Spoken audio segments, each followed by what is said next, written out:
Amen. Avant de partager la parole, ce matin, je voudrais juste marquer deux choses. Premièrement, il y a une réjouissante église, n'est-ce pas, qui est dehors de matricule numéro. Je ne suis pas très fan des matricules, je ne suis pas très sûr que tout le monde connaisse comment matricule sur la voiture, alors que moi je ne connais pas la matricule. Mais là, c'est Nissan VIP Grise, immatriculé 4094 AB 22. Prière de bien vouloir sortir pour voir votre voiture parce qu'on vous l'avait laissé allumer et vous êtes entré. Donc la voiture est en marche. Du coup, tous ces gens des Nissan grises sont vraiment très intéressés. Vous avez garé devant la petite porte de Global. Vous avez garé devant la petite porte de Global. Je viens de libérer certains. Ceux qui n'ont pas garé le côté de Global sont plusieurs. Deuxième devoir, c'est reconnaître au milieu de nous un homme de Dieu qui est devenu vraiment un des pasteurs de bien-aimés de la famille. Il vient chaque fois ici. Avant qu'il devienne le pasteur au long de là où il est, il avait déjà un petit mot à dire. Là où il viendra, je me policier, de me responsable lui-même de l'appel. Complètement recevoir le couple, le pasteur Gaspard, s'il vous plaît. On a mis ses lèvres.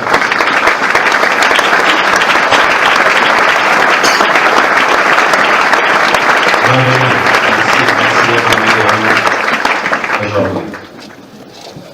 Et est-ce que nous allons lire ensemble se trouve dans Actes des Apôtres, chapitre 12, à partir du 1er au 11e verset. Actes des Apôtres, chapitre 12. Les Actes des Apôtres, chapitre 12, du 1er au 11e verset. Le message se passera essentiellement dans ce texte, les autres seront cités. Je vais essentiellement commenter ce texte-ci. Actes des Apôtres, chapitre 12, verset 1 à 11. Vous savez que ce qu'on appelle les Actes des Apôtres, vraiment les gestes des apôtres, est un livre qui justement raconte les faits et gestes des apôtres après la mort et la résurrection de Jésus-Christ. De quelle manière les apôtres ont incarné cette nouvelle doctrine, si on veut l'appeler comme ça. Maintenant, ils l'ont rendu pratique. Les faits et gestes qu'ils ont posés au début de l'Église pour pouvoir marquer les premiers pas de l'Église après la résurrection de Jésus-Christ. Et il y en a tout plein là-bas, vous verrez qu'on cite des séquences, il y en a beaucoup à citer, mais on cite des séquences qui sont plus, je vais dire, qui frappent, qui restent dans la mémoire, des actes bien reconnus de tous. Vous remarquerez que généralement dans les actes des apôtres, il y a question des événements qui ne se passent pas en secret, qui se passent généralement en public, les gens ont pu constater. Vous savez, celui qui écrit les actes des apôtres, c'est Luc. Luc, et vous verrez que même quand il écrit le livre, qu'on appelle l'évangile de Luc, vous verrez que Luc précise chaque fois qu'il aime faire d'abord une recherche plus ou moins exacte avant de pouvoir communiquer ce qu'il dit. Vous verrez que Luc aime bien, il démontre dans sa façon d'écrire que ce ne sont pas des histoires, que ça s'est vraiment fait, et qu'on a des repères dans la société, on peut reconnaître ce qui s'était vraiment passé. Et des fois, il cite des temps, des heures, il donne des repères historiques, il cite des noms des rois, il cite des noms des individus, des noms des personnes, pour qu'on se rende compte, surtout depuis la réforme, on ait la possibilité d'aller vérifier ces choses et qu'on se rende compte qu'il dit des choses qui sont vraies. Et ici, il est en train de raconter une histoire particulière de Pierre. Verset 1. Vers le même temps, le roi Hérode s'est mis à maltraiter quelques membres de l'Église. Et il fit mourir par l'épée Jacques, frère de Jean. Voyant que cela a été agréable aux Juifs, il fit encore arrêter Pierre. C'était pendant le jour de pain sans levain. Après l'avoir saisi et jeté en prison, il est mis sous la garde des 4 escouades, des 4 soldats chacune, avec l'intention de les faire paraître devant le peuple après la Pâque. Pierre donc était gardé dans la prison et l'Église ne cessait d'adresser pour lui des prières à Dieu. La nuit qui précéda le jour où Hérode allait le faire comparaître, Pierre, lié de 2 chaînes, dormait entre 2 soldats et des sentinelles devant la porte gardaient la prison. Et voici, un ange du Seigneur survint et une lumière brilla dans la prison. L'ange réveilla Pierre en le frappant au côté et en disant « Lève-toi promptement !» Les chaînes tombèrent de ses mains. Et l'ange lui dit « Mets ta ceinture et tes sandales. » Et il fit ainsi. L'ange lui dit encore « Enveloppe-toi de ton manteau et suis-moi. » Pierre sortit, le suivit, ne sachant pas que ce qui s'est passé par l'ange fut réel. Et s'imaginait avoir une vision. Lorsqu'ils eurent passé la première gare, puis la seconde, ils arrivèrent à la porte de fer qui mène à la ville et qui s'ouvre d'elle-même devant eux. Ils sortirent et s'avancèrent dans une rue. Aussitôt l'ange quitta Pierre. Revenu à lui, Pierre dit, je vois maintenant d'une manière certaine que le Seigneur a envoyé son ange et qui m'a délivré de la main d'Hérode et de tout ce que le peuple juif attendait. Ce matin, je choisis comme thème, la porte de fer s'ouvrira. Pendant ces 4 dimanches, je pense être convaincu, je dis, d'apporter chaque fois un message pour encourager, édifier, booster, redonner l'espoir, encore plus de confiance à Dieu et à ses capacités d'intervenir en notre faveur. Nous montrer que nous avons un Dieu qui pense à nous, un Dieu qui a un plan merveilleux.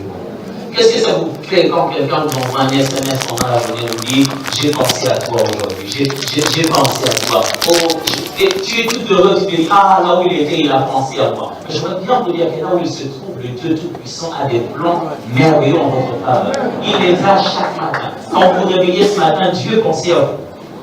Il avait déjà prévu ça. Et dans les choses qu'il aimerait vous dire, dans les SMS qu'il aimerait vous envoyer ce matin, c'est vous dire que la porte de fer s'ouvrira. Vous n'êtes peut-être pas encore si proche de cela. Certains sont si proches, d'autres sont encore loin. Mais parce qu'il est prévu qu'à la sortie de cette prison, il y aura une porte de fer. Avant d'entrer dans la liberté totale, Dieu vous prévient. N'ayez pas peur. La porte de fer s'ouvrira. La porte de fer s'ouvrira. Aidez-moi à dire ça au voisin. La porte de fer. La porte de fer s'ouvrira. J'aime quand Dieu nous annonce les choses avant que nous puissions ni les tester, ni les voir. Il est les craigner. Il dit, enfin que l'on sache que je suis l'Éternel et que j'ai prévu ces choses. Je vous dis, la porte de fer s'ouvrira. Vous ferez mieux de le dire aux voisins maintenant. La porte de fer s'ouvrira. Peut-être qu'ils ne connaissent pas votre porte de fer. Vous connaissez votre porte de fer. Mais cette porte de fer, là, je vous dis, je ne sais pas si vous allez me croire ou ne pas me croire, je ne suis pas sérieux, mais je sais que mon Dieu a les moyens d'ouvrir toutes les portes de fer qui se trouvent devant nous. La porte de fer s'ouvrira. Alors changez de voisin, dites-lui maintenant avec conviction, la porte de fer. La porte de fer s'ouvrira. La porte de fer s'ouvrira. Face à une porte, on est soit dedans, soit dehors. Face à une porte, soit on est à l'intérieur, ou on est à l'extérieur. D'une manière ou d'une autre, on a besoin qu'elle s'ouvre. Qu'elle s'ouvre pour qu'on sorte, ou qu'elle s'ouvre pour qu'on entre. La porte, c'est généralement à cet endroit qu'on s'arrête. Parce qu'elle nous dit, on s'arrête un peu ici. Soit pour te dire, tu t'arrêteras toujours ici désormais. Soit pour te dire, tu ne sortiras jamais ici.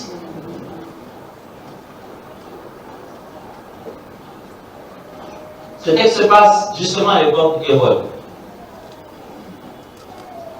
Vous savez, Hérode, il n'y avait pas qu'un seul Hérode. Vous savez, quand vous lisez dans la Bible, vous voyez seulement Hérode, vous avez l'impression qu'il n'y avait qu'un seul Hérode. Le Hérode dont il est question ici, ce n'est pas le même à l'époque de la naissance de Jésus. Celui qui avait à l'époque de la naissance de Jésus, c'est le grand-père de celui dont on parle ici. Le grand-père de ce Hérode-ci, c'est celui qui a ordonné qu'on puisse tuer tous les enfants, vous vous souvenez, pour qu'on puisse chercher l'enfant Jésus. Et celui dont nous parlons ici, voilà, ils ont des attitudes vraiment meurtrières dans toute leur famille. Quelle drôle d'hérédité. Ils ont toujours les pensées de détruire et d'assassiner. J'ai cru qu'il aurait appris de son grand-père qu'on ne peut pas tuer la promesse quand elle est en fonction, quand elle est en mouvement. Mais il n'a pas appris la leçon. Lui aussi s'est mis dans ses plans de détruire. Hérode, il avait fui Rome. Parce qu'à Rome, il avait pris tellement de lettres que les gens étaient en train de le poursuivre. Il avait une très mauvaise langue, Hérode, dont il est question ici. Il a raconté des choses qui ont touché la personnalité d'un autre grand de l'époque, la paix d'hiver, qui a dû le mettre en prison. Pour sortir en prison, il fallait qu'il attende qu'il meure. Sorti de la prison, il n'osait pas rentrer à Rome, il est bien resté en Israël. Et là, justement, comme il est de la famille, on l'a donné de commencer d'abord à diriger une partie au nord. Plus tard, il a pris Judée et Samarie après. Alors, Hérode, voulant rester donc avec les Juifs et les Israélites, sachant d'une certaine manière que Rome n'était pas très bien pour lui, il a fait son mieux pour devenir hyper populaire au milieu des Juifs. On dit même que Hérode était pro-pharisien en fait. Il était du côté des pharisiens. Il aimait les doctrines. Il avait aussi le même zèle que les Juifs pour pouvoir combattre cette religion, ce secte comme il l'appelait.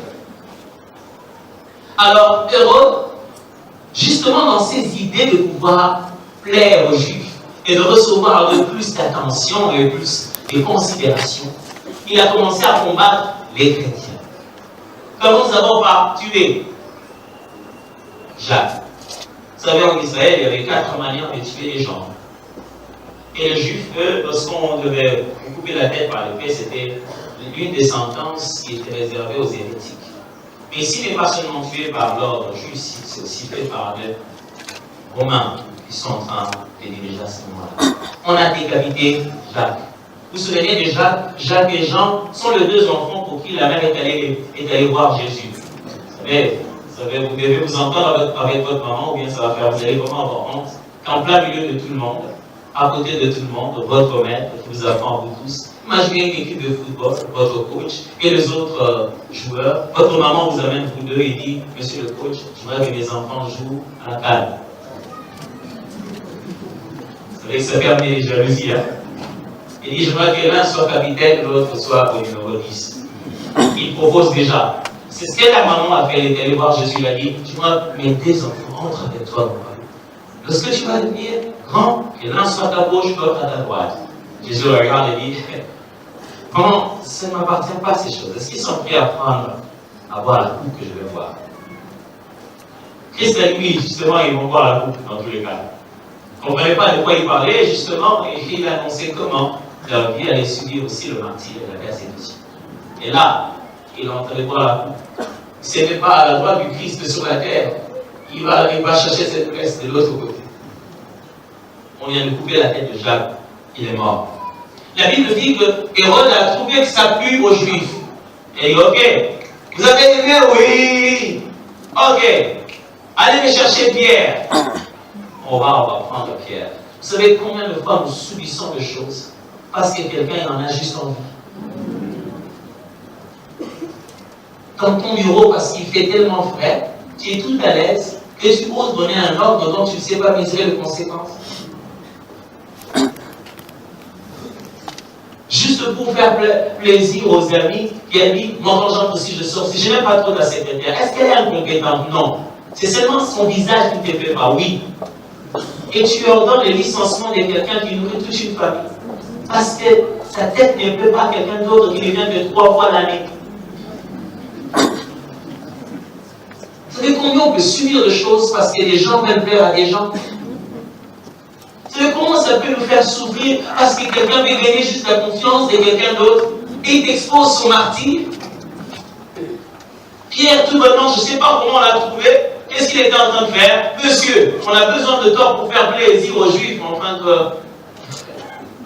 Hérode ait plus de faveur à leurs yeux. C'est pas comme ça qu'on lui a présenté l'affaire. On a certainement voulu masquer cela. Vous savez combien de dossiers qu'on a masqués, des idées qu'on a créées, des concepts qui sont vides à l'intérieur. Combien de gens ont quitté le boulot parce qu'en fait, au fond, on a dit qu'il y a une situation, il a dit qu'il voulait de l'argent. En fait, il n'y a rien. C'est parce que le patron voulait sortir avec elle et qu'il a refusé. Vous savez combien de temps on a masqué? C'est une bonne nouvelle pour vous. Dieu finira par vous justifier. Dieu n'attend pas la version officielle. Il est témoin dans tous les événements. Il n'attend pas que les journaux on parle pour qu'on puisse juger finalement. Et la commission d'audit et de discipline de l'entreprise puisse en décider. Ce n'est pas leur décision qui est la décision de Dieu. Laisse-le décider. Dieu était présent. Au moment où il voudra officialiser sa décision, on saura de quel côté l'Éternel est. On a décidé comme ça parce que quelqu'un en a envie et qu'il veut plaire aux autres, non seulement qu'il a tué, maintenant il continue encore dans cette affaire. Il met une autre personne en prison. Pierre, en prison. Et on l'a préparé et on l'a gardé au frais. Vous imaginez? La Bible dit, il était là, parce que c'était justement la période de pain sans levain. Vous savez, ce sont deux fêtes qui se suivent dans les fêtes juives. Il y a la fête de Pâques, la fête de pain sans levain, 7 jours avant, et puis après, vient la Pâque. Alors on s'est dit, ok, comme c'est la période de fête, on le garde au frais. Le jour de la Pâque, lorsque tout cela sera fait, on va le présenter devant tout le monde. Dans l'idée de Hérode, c'était de le mettre en public, comme on a mis le Seigneur Jésus. Comme ça, l'effervescence, toute la population va, d'une manière ou d'une autre, s'exprimer combien ils aiment ce que Hérode a fait. Comme ça, il veut publiquement avoir des ovations. Oh là là, on l'a gardé. Tu t'imagines que tu es dans ta prison, on t'a gardé au fait, parce qu'on te prévoit au ridicule. On a prévu d'être ridiculisé. Tu sais que demain, tu vas aller dans cette réunion et qu'ils ont, entre guillemets, falsifié des preuves et tu vas avoir honte. Waouh! Il faut être fort pour aller dans une réunion pareille.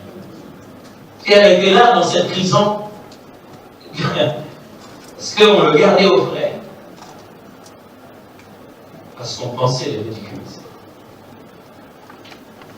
Mais ce qui m'étonne, c'est qu'on place tout autour de lui la sécurité. On le place dans une prison, on lui donne encore les squads de 4 escouades en fait. Ce qu'on appelle les squads ici dans leur terme militaire, veut dire un petit groupe de 4 militaires qui travaillent au poste.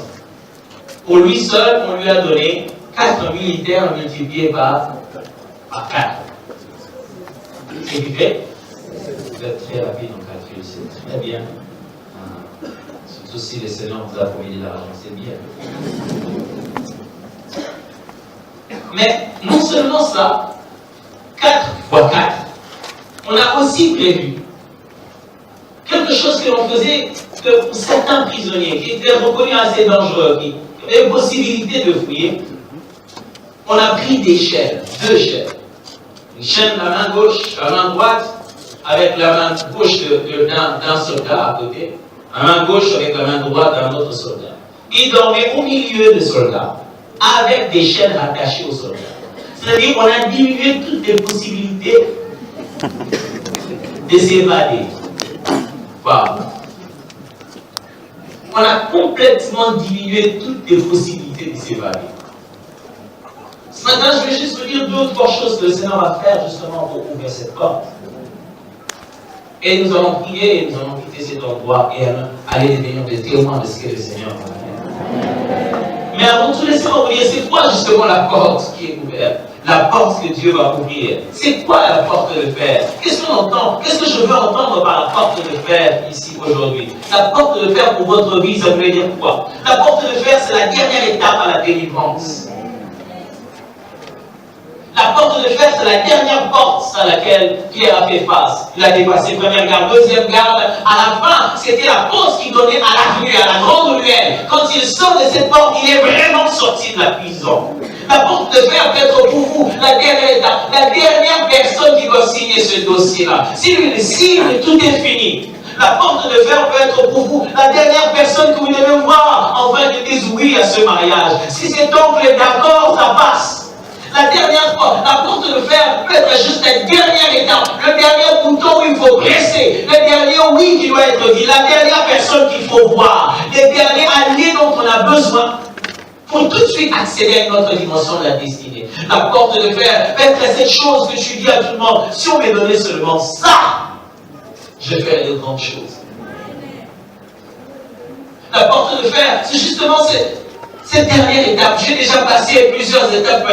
Si je sors ici, je suis vraiment sorti.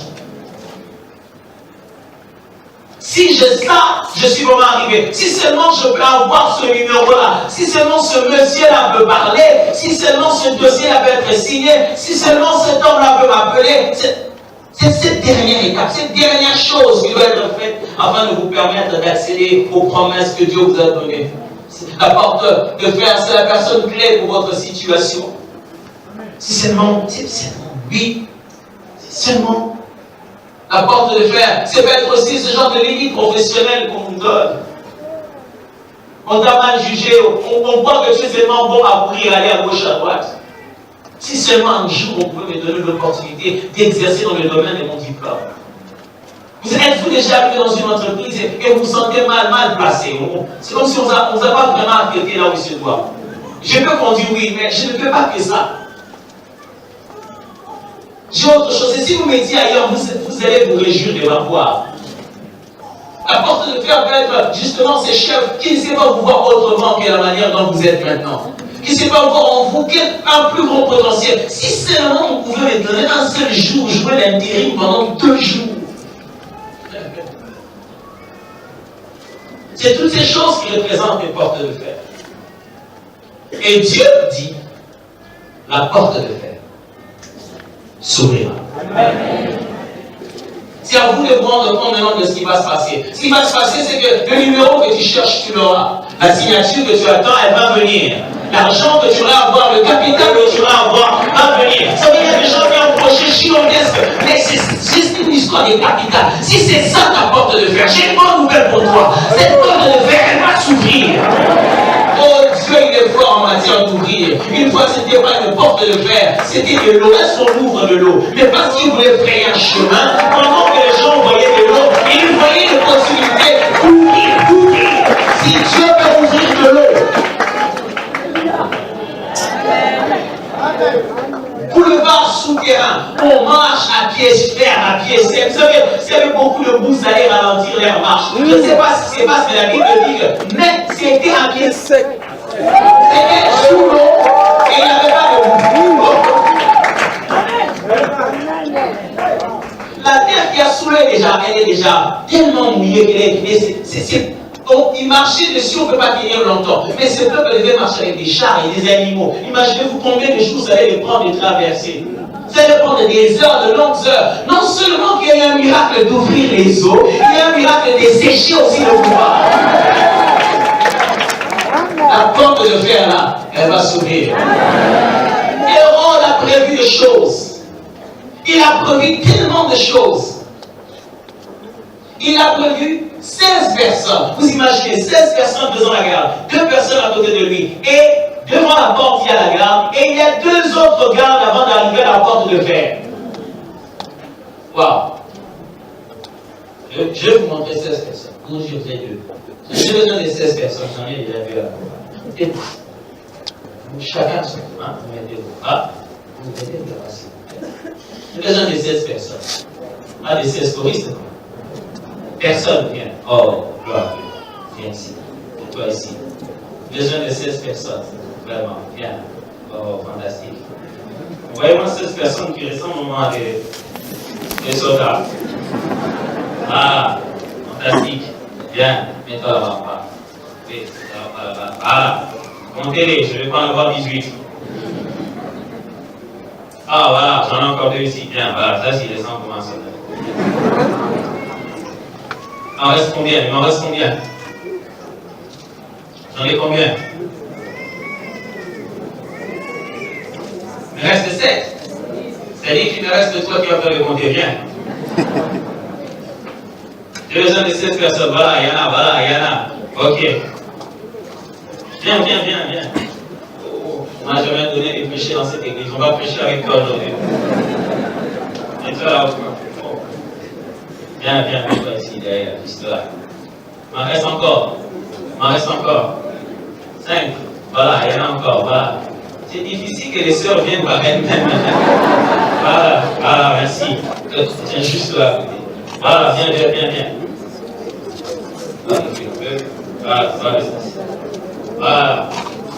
Voilà, venez, il y en a combien encore? Ça se met juste à côté de toi. Il y en a plus maintenant? Ah, voilà. Il y a des gens, ceux qui comptaient ont compté. Heureusement que certains comptent et d'autres viennent. Alors, il y en a combien? Il y en a 17 maintenant? Ok. Je pense pas qu'il y ait des soldats par ici. Non, là, on peut avoir un enfant pour remplacer la soldate. Si j'avais vu personne, des longues personnes allaient venir. Il fallait quand même avoir l'échantillon. C'est toujours comme ça que les femmes ont sauvé le monde. Ils sont toujours les premiers à commencer. Merci. On va se trouver à Camille la semaine.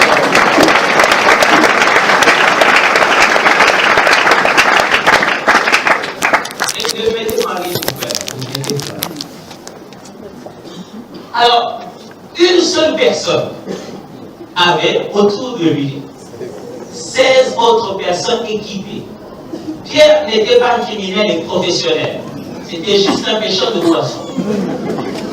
La seule fois qu'il avait beaucoup comme ça, c'était dans les pêches miraculeuses. Là, ce n'était pas une pêche miraculeuse. Première affaire, je voudrais vous dire une première chose. Dans les mesures de sécurité qu'ils prennent, ils sont en train de démontrer la peur qu'ils ont des capacités. J'aimerais comprendre ça. Plus ils se sécurisent, plus ils démontrent qu'ils ont peur de toi. J'ai une bonne nouvelle pour toi. Laissez-les multiplier en grand nombre autour de toi. Laissez-les ajouter encore des prières. Laissez-les encore remplir des dossiers de tout un tas de choses.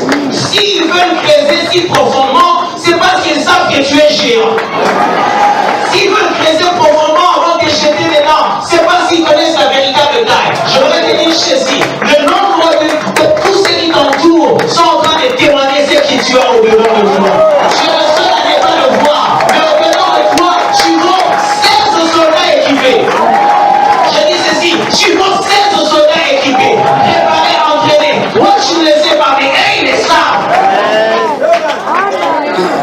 Et ils savent que ce qui est en toi a besoin d'être surveillé de près. Allez, venez surveiller de près. Informez-moi des choses que j'ai dedans de moi. Rendez mon affaire plus difficile parce que mon Dieu, vous allez vivre ce qu'il est vraiment. Et quand c'est cette affaire, ça devient encore plus dur. Ajoutez des militaires si vous voulez. Comme ça, on vous dira comment malgré tous ces gens, il est parti. Ça me rappelle Jéricho. La Bible déclare, lorsque les enfants de Jéricho, ils ont appris qu'il y avait des espions, et ils ont cherché les espions ont fui. Le verset qui suit la Bible dit, et Jéricho était barricadé du dedans et dehors. Les services de migration, il dit migration ne fonctionnait plus. Parce qu'ils avaient peur d'Israël.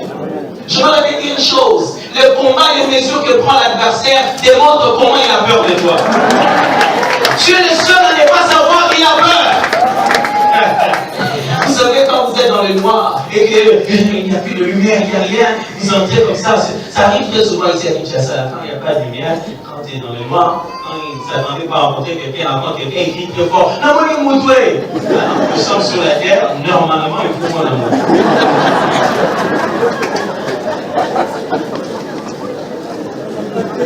Ça vous est déjà arrivé comme ça. Vous avez tout peur, vous entrez, vous ne savez pas qui vous allez voir. Et vous criez quand vous rencontrez. Les dents vous disent et vous courez, vous dites, c'est lui que j'ai peur. Pourquoi il m'écoute? C'est le volant, moi. Donc il n'a pas peur d'être aussi. Il a couru, donc il a peur de moi. Et tant que vous rentrez, lui aussi s'est rendu compte de ça. C'est le propriétaire de la personne. Il a couru, donc il a peur de moi. Vous réveillez encore pour revoir l'effort. Vous faites encore une épreuve de force.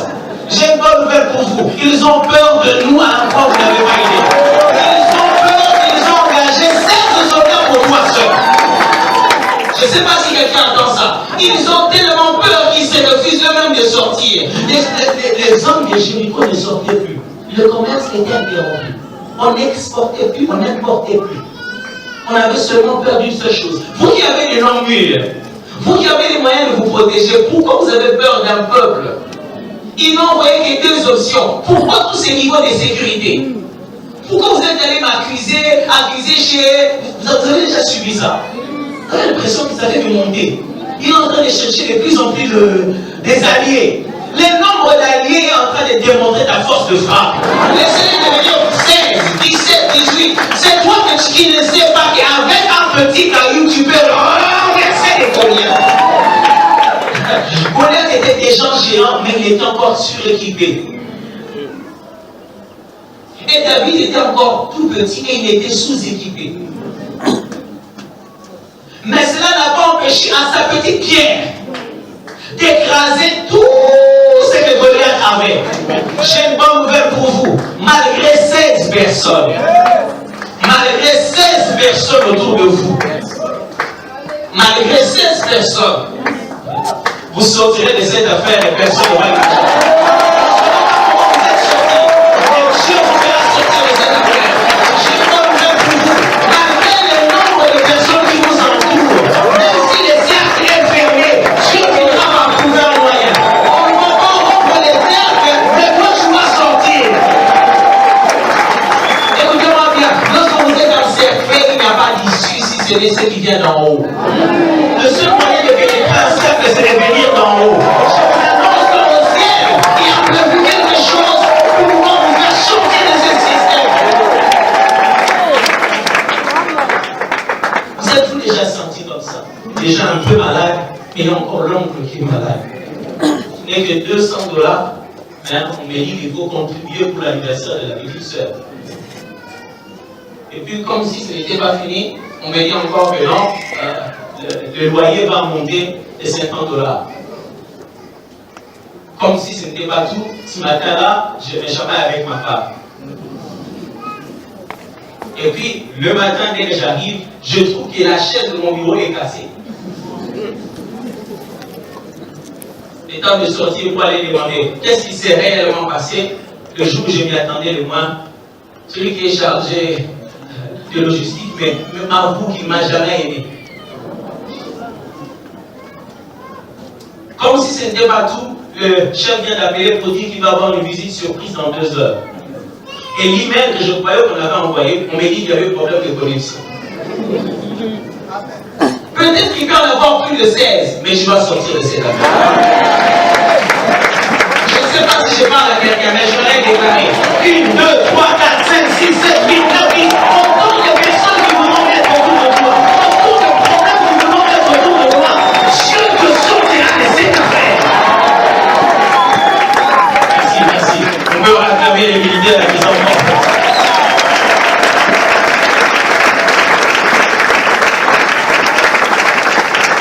Dieu te sortira de cette affaire.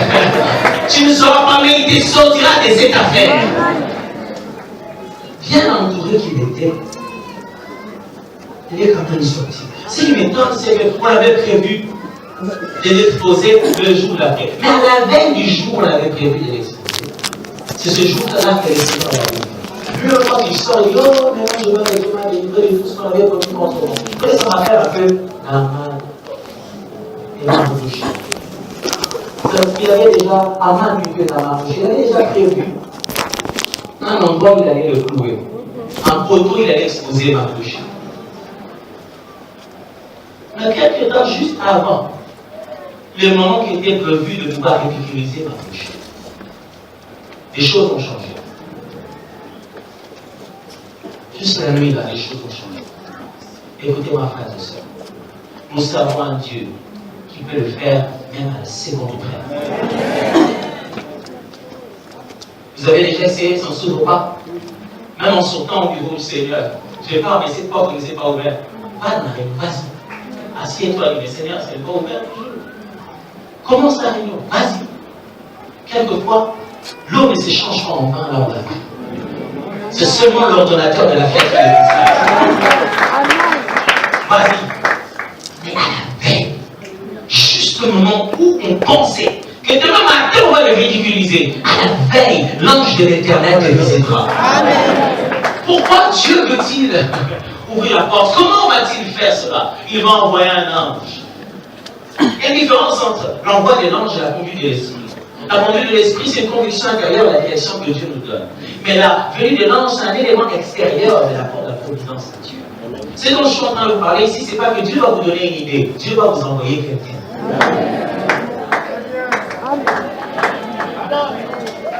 Dieu va vous envoyer quelqu'un qui viendra comme une lumière là où vous êtes. Dieu va vous envoyer. Vous savez, quand vous lisez cet ange, vous avez l'impression qu'il est pressé. Viens tout de suite. D'accord. Prends tes filles. Et il lui dit aussi, il utilise aussi des termes actifs là, en disant, lève-toi promptement. Prends tes histoires, vite, et suis-moi. Et même la Bible dit que Pierre avait l'impression que c'était un rêve, une vision. Ok. Ok, je te suis. C'est comme si l'ange est pressé. Il y a quelqu'un qui est empressé dans son cœur à devenir un pont pour quelque chose. Moi, je me laissais, il les verra vite, il ne les retient pas. Fais-les vite avec lui et demain tu sauras que c'était un ange qui est venu pour toi. S'il est pressé, fais-les précipitamment avec lui. C'est un ange que le ciel a envoyé. Certains anges n'ont pas des ailes, ils ont une cravate comme moi-même. Certains anges ne sont pas lumineux, ils peuvent être noirs, mais pas véritablement noirs. Mais c'est Dieu qui l'a placé dans cette stratégie.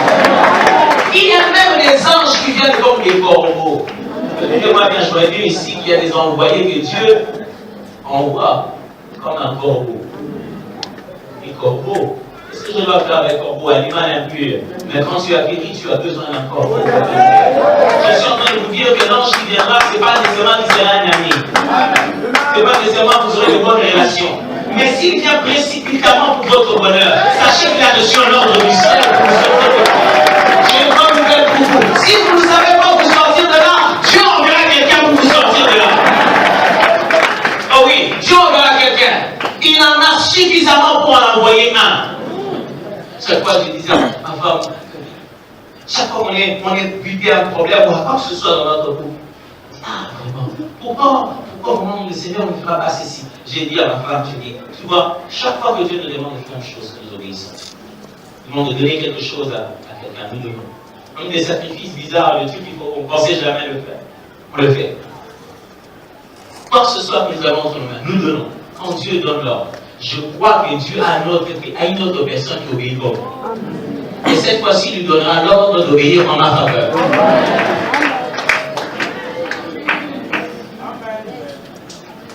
C'est pourquoi quand j'ai tiens entre mes mains le fruit de l'obéissance de quelqu'un, j'ai pas pitié. Je consomme ça sérieusement. Vous savez pourquoi? Parce que je sais que quelqu'un d'autre est en train de recevoir un ordre aussi pour lui. Et que c'est une longue chaîne.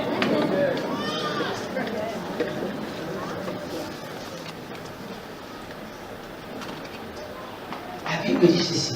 Pierre était en prison, mais l'Église ne cessait pas de prier. Il intercédait.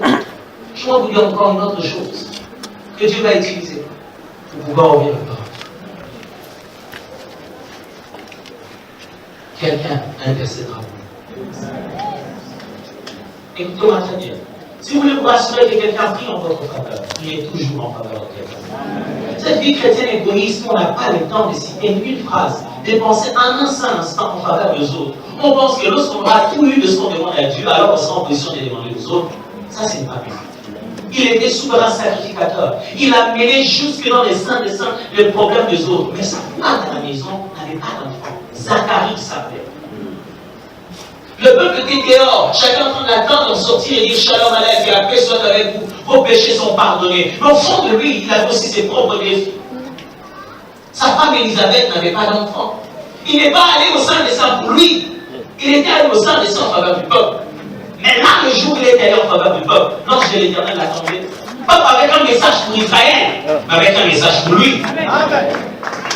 Frère, si vous priez pour quelqu'un, sachez que quelqu'un prie pour vous. Dieu utilisera toujours une prière supplémentaire en ta faveur pour intervenir pour toi. Vous savez, des fois dans la vie, il ne faut pas que tu demandes, il faut que quelqu'un demande à ta place. J'aime autant dire que l'intercession complémente nos demandes. Et Jésus, quand il dit que là où 2 ou 3 sont assemblés en son nom, la Bible, quand il dit que lorsque 2 sur la terre s'accordent pour demander ensemble une même chose, ça sous-entend toujours que chacun de nous fait, on fait des compromis en fait. Chacun de nous fait à la fois une demande et une intercession. Si on doit s'accorder, si on doit trouver un point commun, je dois laisser tous les points qui me font moi seulement. Je dois trouver aussi les points qui te font toi. À l'issue de cette prière, nous avons prié et pour toi et pour moi. C'est un grand mélange à la fois de demande et d'intercession. Mais Pierre qui était là-bas, il ne savait pas que quelque part les gens ne dormaient pas. J'ai une bonne nouvelle pour toi. Il y a à côté du Père quelqu'un qui ne dort ni de nuit ni de jour. La Bible l'appelle notre avocat, notre intercesseur à côté du Père. Celui-là, tout le jour, il prie en ta faveur. Et sa prière est entendue. Et voilà ce qui va se faire. C'est que la porte de fer s'ouvrira. Oh, si vous n'avez pas d'intercesseur sur la terre, si vous ne savez pas si quelqu'un prie pour vous, moi je sais que quelqu'un prie pour vous. Même quand il était sur la terre, il criait très fort vers le Père. Du Père, je te prie pour ceux qui sont ici et pour tous ceux qui viendront à si tu penses que personne n'a jamais prié pour toi, ce matin, je veux faire cette prière. Père, je prie pour mon frère, ma soeur qui est ici. Quelles que soient les portes qui n'osent pas s'ouvrir, qu'il a déjà essayé avec ses propres forces. Je prie, oh mon Dieu, envoie ton ange du ciel, qu'il rentre avec une pluie, une lumière plus puissante dans son bureau, dans son mariage, dans son ménage, à l'hôpital là où il est en train d'être consulté. Mais que ces portes s'ouvrent au nom de Jésus de Nazareth. Et si vous n'avez eu personne va intercéder pour vous, ce matin je vais le faire. Père, je prie que tous les combats qui sont en train de poursuivre mon frère, le nombre de militaires qui l'entourent, je déclare aujourd'hui qu'il sortira de cet endroit avec puissance au nom de Jésus de Nazareth. La porte de fer s'ouvrira. Est-ce que quelqu'un intercédera? Ou est-ce que quelqu'un intercède déjà?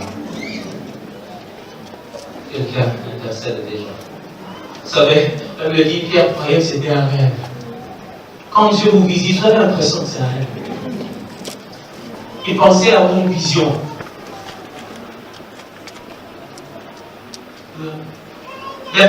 Ok. On y va. Hein? J'ai lu un commentateur qui a dit, peut-être que la première garde, Pierre l'a passé parce qu'on pensait qu'il devait être un serviteur. Il devait être parmi les serviteurs. Parce que souvenez-vous, ça s'est passé la nuit, c'est pas le matin. Peut-être que la deuxième garde, il l'a passé, peut-être qu'on le voyait qui travaille aussi à la prison. Mais rien n'est dit que les gardiens dormaient. Dans le texte, il n'est pas dit que les gardiens les étaient pas encore dormir. On n'a pas dit ça. Ce qui était à côté de lui, peut-être oui, parce que lui-même était en train de dormir. Mais les autres gardes, les autres portes, rien dans les textes n'indique s'ils étaient éveillés ou s'ils dormaient. Mais est-il qu'il a passé la première garde, il a passé la deuxième garde. Ça n'était pas un abuso à nouveau, un abuso. Première, on appelle ça quand les militaires parlent. Barrière. Tu dépasses la première barrière si tu peux, sans être interpellé. Et tu dépasses la deuxième barrière pendant qu'ils sont là. Te voyons le faire. Vraiment. Première barrière. Elle est dépassée. C'est pourquoi il a l'impression que c'est un rêve. Non, quand on passe la première barrière, les militaires réagissent. Dans la vie normale, ils réagissent. Frère, vous allez avoir l'impression d'être dans un monde parallèle. En temps normal, les biens devraient parler, il ne parlera pas. Parce que quand l'Éternel a placé l'Éternel à côté des lions, il les empêche ni d'avoir faim, ni de désirer la chair de l'Éternel. Ils sont interdits de consommer cette chair. Parce que l'Éternel a un plan pour lui. Je n'ai pas de nouvelle pour toi. Ça sera un rêve, et pour moi, et pour eux. Après, ils vont se dire, qu'est-ce qui s'est passé? Dans un rêve. Normalement, ils doivent dire quelque chose, non? S'ils ont dit rien, papa, passe. Hein? S'ils n'ont pas réagi, passe à toi pour réagir. Quand tu vas jouer la deuxième garde, s'ils disent rien, passe à toi et. Ne va pas les révéler, je suis en train de passer. Non. Passe à toi et. Et puis après, arrive devant la porte de fer. Certains commentateurs disent qu'il était certainement arrêté dans son appel à la forteresse d'Antonia. C'était une forteresse qui était collée un peu à la cour de l'ancien temple, de l'endroit où était un peu la grande garde pour Héroïde. Une grande forteresse, très facile à revoir contre Jaguer de Mar. Et il y avait donc cette dernière barrière. Si vous l'ouvrez, vous êtes directement, vous pouvez marcher, les 7 marches qui sont là-bas, vous êtes dans la rue, vous êtes dans la guerre. C'est que j'aime ici, en Philippiens sur ça. Et c'est que le grec est en train de dire. Il dit, lorsqu'ils se sont approchés de la porte de fer, ils n'ont pas ouvert la porte de fer. Depuis que je commence à vous parler, je ne dis pas que vous allez ouvrir la porte de fer. Non. Depuis que je commençais à enseigner, je n'ai pas dit ce que vous allez faire. Je ne vous annonce pas vos efforts. Je vous annonce l'intervention de Dieu. Je vous annonce son aide. La Bible dit ceci dans le grec. quand ils se sont approchés, la porte c'est automatique. C'est le mot pour automatique. En cette époque, il n'y avait pas de porte automatique. Ils lisent la présence. Qui ont un capteur thermique qui fait que quand tu te rapproches, ils ressentent la chaleur et ça s'ouvre. On n'est pas encore fait ça.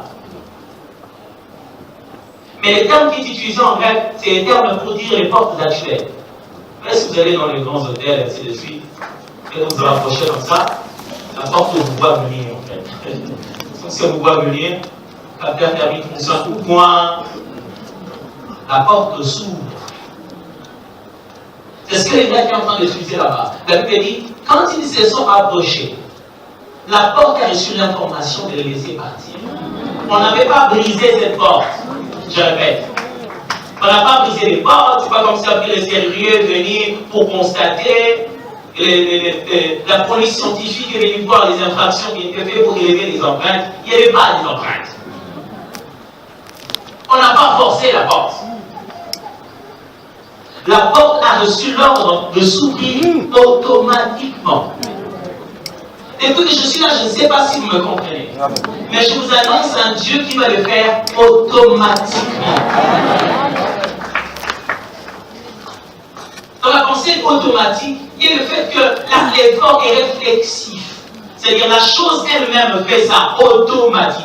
Il met l'action lui-même. La chose elle-même fonctionne pour ça. La porte elle-même fonctionne pour ça. Vous savez, Dieu envoie le prophète, il dit, va là-bas, j'ai déjà intimé l'ordre à la femme que tu vas trouver là-bas de te nourrir. Mais quand il arrive chez la femme lui dit, il en reste un peu, je mange, moi et l'enfant on meurt. Même la femme elle-même ne savait pas qu'au fond de son cœur, Dieu avait déjà intimé l'ordre de le mettre dans les prédispositions de servir le prophète d'abord. Ne forcez pas! Dieu va vous précéder. Il le fera automatiquement. Dieu va vous précéder. Il ouvrira la porte. Vous n'avez rien à faire d'autre que de sortir.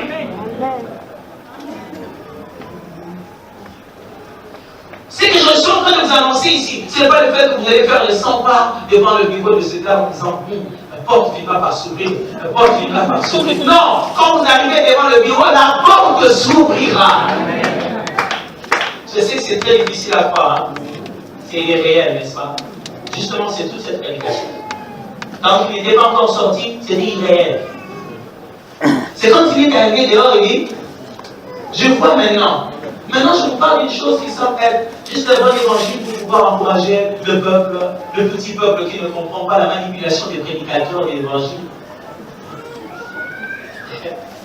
Jusque-là, c'est ça. Et quand tu l'auras vu, et bien parfois, va voir celui qui a parlé ce soir, qui a ce matin, qui a toujours raison.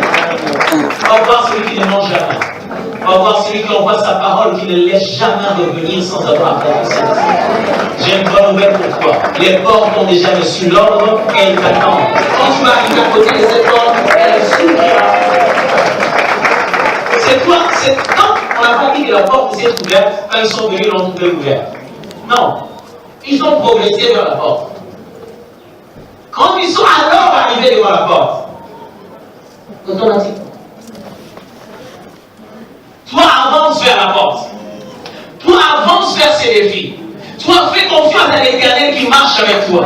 Je ne comprends pas ce qui se passe. Vas-y. Plus proche tu vas arriver de cette situation,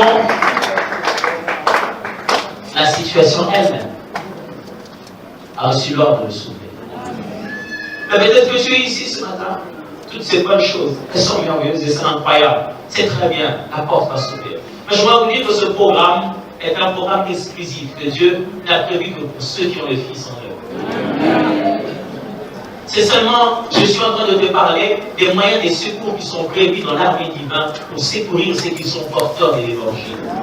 Ceux qui, en leur corps, sont devenus le temple de Jésus de Nazareth. Ça, c'est la garde rapprochée du Fils de roi des rois. Et si tu n'en es pas encore devenu un, tout ceci n'est qu'une histoire. Tu n'es pas encore devenu une. de ces filles. Tout ceci n'est qu'une bonne histoire. Ce matin, je veux te lancer un défi. Donne ta vie au Seigneur. Cet homme était en prison à cause de Jésus. Cet homme est sorti de la prison à cause de Jésus. Je ne sais pas quelle est la porte qui est devant toi, quelles sont les réalités que tu es en train de rencontrer. Mais avant qu'une porte s'ouvre devant toi, tu dois d'abord ouvrir la porte de ton cœur. Les saluts disponibles. On n'a pas limité le nombre de ceux qui doivent être sauvés. Tu ne te rends pas compte de combien c'est important de dire un jour dans sa vie, j'ai essayé moi-même, ça ne marche pas. J'ai besoin de Jésus. J'ai besoin que Jésus entre dans mon cœur et devienne mon maître. Je ne te dis pas que Jésus viendra pour que tous les problèmes disparaissent et que tu aies de l'argent à tout moment. Je te dis qu'il viendra comme un ami qui ne t'abandonnera jamais. Et qui te sera de l'éternité. Pour qu'au jour où il viendra, tu restes avec lui dans la gloire. Et si tu es encore dans ces siècles présents, tout ce que tu auras perdu pour lui, il te le redonnera au sentiment. Ce matin, un grand défi. Le plus grand peut-être que vous n'ayez jamais eu de toute votre vie. Le jour où vous appelez pour votre examen d'État, le jour où vous appelez pour votre diplôme universitaire, qu'on a cité votre nom devant les gens, vous ne leur avez pas demandé de baisser la tête. Vous êtes levé fièrement. Parce que vous allez recevoir votre diplôme. Ce soir, je dois vous donner un passeport. Un titre de ce jour éternel. Dans la nouvelle Jérusalem. Ce matin, je voudrais que votre nom soit cité par le roi de gloire. Pour être recruté dans un royaume éternel. Devons-nous baisser nos têtes pour avoir honte de vous voir, vous réjouir? Pourquoi? Je ne sais pas. Mais si tu veux, on baissera nos têtes. Si tu veux, on le gardera. Mais tout ce que je te demande ce matin, comme jamais, je ne l'ai jamais demandé dans un culte de dimanche, prends ton sac là où tu es. Si tu penses que tu peux donner ta vie au Seigneur Jésus, pour toi, le culte va se finir ici devant. Prends ton sac. Ne le laisse pas. Prends-le bien. Viens tel que tu es. Viens donner ta vie au Seigneur. Nous, ce soir, ce que nous allons faire, nous n'allons pas prouver nos têtes et avoir honte de ton bonheur. Nous allons commencer à clamer et nous réjouir de ce qui t'arrive. Ce matin, que tu sois ici, que tu sois à l'Issamba, approche-toi devant. Les serviteurs de Dieu qui sont là-bas vont t'aider. Tu es ici ce matin, approche-toi devant. Je veux te voir, toi qui l'as donné ta vie au Seigneur Jésus. Nous tous, l'Assemblée, nous sommes en train d'acclamer, parce que c'est un jour de gloire.